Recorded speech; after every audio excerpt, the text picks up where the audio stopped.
labing-anim na boto para sa conviction ni VP Sara Duterte dapat lang manatili. Ayon yan kay Senator Bongo. Ang detalye ibibigay sa atin ng RH28, Raymond Adpaas. Raymond. Mr. Mayor, kung ano ang nasa ating saligang batas ay iyon ang dapat na sundin. Ito ang deklarasyon ni Senador Christopher Bongo kasunod ng mungkaing baguhin ang threshold na 16 na boto para sa conviction ng isang impeachable officer gaya ni Vice President Sara Duterte. Ayon kay Go, sumunod tayo sa itinatakda ng ating saligang batas. Malinaw na ang itinakdang threshold na 16 votes para sa conviction ay nakasaad sa ating konstitusyon at ito na rin ang binigyang diin ni Impeachment Court Presiding Officer Francis C. Escudero sa pagsisimula pa lamang ng impeachment trial. Sabi ni Go, maliban na lamang kung may mag-question sa Korte Suprema, ngunit sa ngayon ay sundin ang nasa batas. Una nito ay may mga humihingi ng baguhin ang threshold na 16 votes dahil sa ngayon ay may 3 senador na hindi nakakasama sa impeachment trial.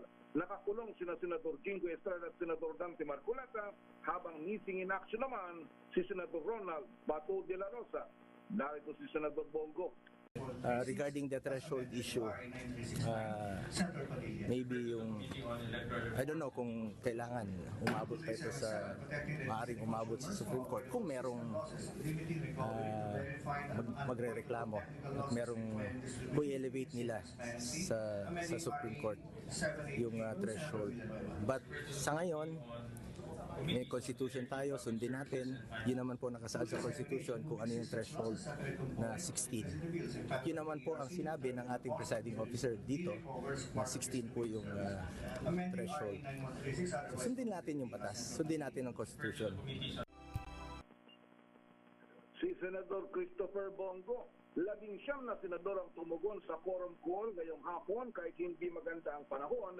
Sina Senador Jesus Escudero at Senador Loren Legarda ang wala sa plenary session.